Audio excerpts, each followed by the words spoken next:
Welcome back to Morning Barbados. Have you heard of a place called Bridgetown? I'm sure you've heard about it. You know it it comes alive all the time, but then there's certain times where it becomes more alive. We've had two occasions, I believe. Lisa Gale is here from the Barbados Chamber of Commerce and Industry to tell us about Bridgetown Come Alive #3. Good morning, Lisa. Good morning, Colin. Good morning. Good morning, Lisa. How are you doing? I'm well, thanks. I'm alive. Yeah, Seems that way. And you're in Morning Barbados looking all bright and fully awake and everything. Feeling it too? Yes, had a good weekend. Good. Ooh, party ending? No. Just crying a little bit. Good relaxation. I wanted to go to All Stars, but I didn't get there. Oh, sorry. Yes. But before we go on to the part 3, you want to recap a little bit on the two previous occasions? Yes. Bridgetown Alive. We had part 1 in June of 2010 and part 2 in December, very early December, where we sought to resuscitate economic activity in the atmosphere. And then this is Bridgetown Alive part 3. We try to do one in the summer and then one around Christmas. Okay. So this is the third one. So Sorry, Colin. what's the concept? What's the idea? What are you hoping to achieve when you have the Bridgetown Come Alive? Okay, Bridgetown Alive is a part of our greater initiative, which is called the Revitalization of Bridgetown Initiative. This is one of the 3 pillars of the Chamber's thrust, and in it we are seeking to improve lighting. We have a number of what we call short-term projects, but out of this we want to resuscitate Bridgetown in its full sense. And through this, we're not doing it alone as a chamber. We have partnerships with varying government agencies and other non-profit organizations, just so that we can make Bridgetown good. One good thing about it I can say is beautification. We talk about culture. It has varying components. Cuisine is one of them. Heritage is another. And we're very pleased to see that Barbados has recently received its name on the list, UNESCO listing. So those are some of the things, but essentially what it is to make the Bridgetown city one that not only tourists but locals can enjoy. So we now understand what it's all about, just in case we didn't quite get it the first time around. So what is coming up for #3? Because it just seems like it just gives me the impression that Bridgetown is going to kind of wiggle and wake up and start to dance. Well, thankfully it has started already with Pan in the City and a couple of activities that have transpired already thus far. But what we're doing, we have quite a number of sponsors sponsoring a Bridgetown Alive event. It starts on Friday, the 22nd, and culminates on the 24th with a historic Bridgetown tour. On the 22nd, there are a number of in-store discounts. There's also a special luncheon at Jolly Roger, and they're going to be birthed. And you can come out. It's $20. It's a special for anyone who wants to come and enjoy a sumptuous meal. Then on the 23rd, which is going to be the bigger day, all of the discounts within stores, we're going to have a kids zone, we're going to have a jumping tent, we're going to have quite a bit of pan outside of various locations. A number of sponsors have sponsored pan outside of their locations. Then we have a city solar shuttle, and this is a part of our thrust, another one of our thrusts, which is about greening the economy and revitalizing Bridgetown through renewable energy. So we're using the city shuttle, specifically the solar shuttle, to transport passengers to and from the various store locations that have sponsored the event, etc. So it has a number of activities. There are going to be a few appearances on Morning Barbados this week by a number of our sponsors, as well as some outside broadcasts on that specific day. So we've partnered with CBC and with Starcom so that people can be aware of what's happening in Bridgetown. So we're looking forward to an exciting day. And then on the Sunday, BTII is sponsoring a series of tours. It's not going to be one tour. We're going to start on Sunday. We're going to skip next Sunday because that is Bridgetown Market. And then for the rest of August, we're going to have a number of tours.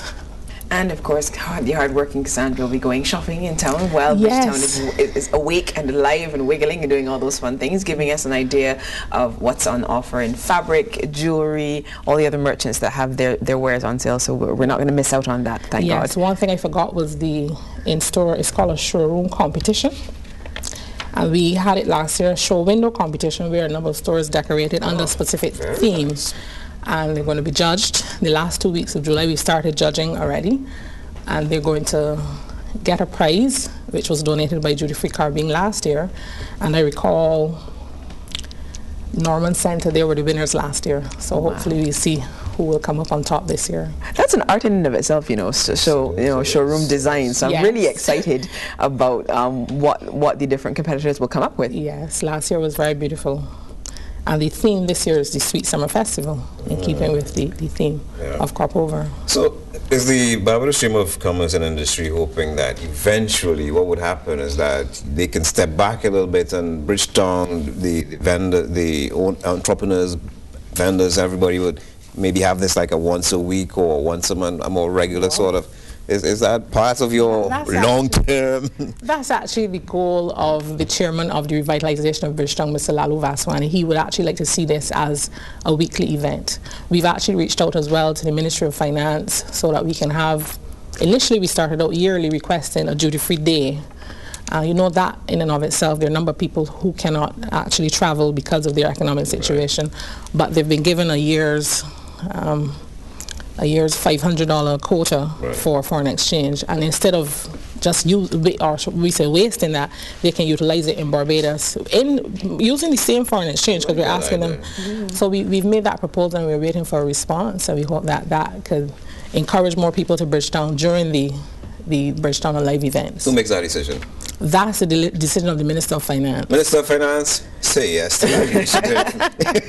I thank you. You are lobbying on behalf of the chamber who lobbies on behalf of its members. I am indeed. That is fabulous. There you go. See, we're always trying to help here on the show. So, I mean, with this whole initiative and with so many exciting things happening, where does Bridgetown sit among the other, what are fast-growing geographical areas of commerce? The West Coast, the Warren's Financial Center is a whole other hub. The South Coast has always been. Where does Bridgetown sit among all of them? Well, Bridgetown still has, and we've done a survey last year, we have 1,992 businesses in that short and small expanse. And in that, there are actually some government offices. If you go down to Kensington, down on that street, we have a few service providers, but the majority are retailers. We have quite a number of entrepreneurs in that same sphere. And Bridgetown still is the place to shop and to do business for a number of activities. There has been a significant level of competition, though, where we have the Sheratons and the various malls where people just want to go and park and get out of the place. Bridgetown, in some instances, for many people, have become a thoroughfare. They just pass through or they work there and they leave. Bridgetown is not the same thriving city that it was back in the day. That had a strong social undercurrent as well. Yes, and it was a place where more people lived. Bridgetown was the place to be. Then because of urbanization and you name it, you know, there's been a whole mass exodus. But when people want school uniforms, that's where they go. When they want certain things, that's where they go. So the chamber has seen that Bridgetown in and of itself has lost a bit of its vibrance and a bit of its product offering, and that's why it has come in and it has said there are a number of people who have attempted to do something here, but they haven't been successful. So we want to be the facilitators. We're not the drivers only. We're going to bring along people. We're going to bring along the NCC, who is a major partner in beautifying Bridgetown and keeping it clean. We're going to bring along the BTII, who's big on signage and making what, when tourists come, they see a sign, they want to know where they're going. So we have a few players on board. We have the Bridgetown Port, who are also about to do a major transformation as well to assist the same Bridgetown Thrust. So we have a few partners and we are seeing we can make it happen, even although other things are happening elsewhere, and we don't mind. It's all about commerce and industry, and we want that to thrive in Barbados, whether it is in Bridgetown or Whole Town. And we also want that at the end of our, let's say after a couple of years when we have made Bridgetown that revitalized city, then we can go down to Whole Town, then we can go up to Oystons and go different places and help these people to resuscitate their product offering, etc. So that's what we're thinking. One of the ways that could even push this further is probably one of the most low-tech of all the things that you have planned, and that is the tours, because just knowing the history and what's happening with this place that you just drive through daily and take for granted probably is going to help a lot too. Last year, as part of our 185th anniversary celebrations, because I would have seen you then, last year we had a tour which was facilitated by Professor Henry Fraser. That was in August, and it was fascinating. The folks learned so much about Bridgetown, and they've asked to have these tours again. and we said we will do the tours in the third Bridgetown Alive, and we happen to have got the UNESCO blessing before that. So we're now moving into those tours, and people were very fascinated by what they learned about the synagogue, about the slave ship, about many things that are still left in Bridgetown. That's why we've got that. That's why we've got that blessing, because we still have a little bit of history and a little bit of culture there going on. So is it taking hold then? I mean, as we go into this third tranche, it's already started. We're excited about it. Is the message sticking in 10 seconds or less? Well, yes. If I may say, there are persons like ABEDS, there's BTII, Quartz Barbados Limited, Atlantis Submarines, Diamonds International, Duty Free Caribbean, Lime, Royal Shop, Tasha's Wonderland, and Satya Bridgetown Center. And those are the main sponsors for the event, but there are a number of other persons who want to get involved, who will just give a few discounts but may not be able to give a bigger something. So it is sticking in my view, and we hope that more of Barbados hears about it and they will come along. All right, Lisa, thank you for dropping by, and make sure and be part of Bridgetown Come Alive. We will be doing our little part here on Morning Barbados, as you heard. Cassandra will be taking you shopping. There's no one to shop with that is better than Cassandra. You got Thank you, Lisa, right. for dropping by.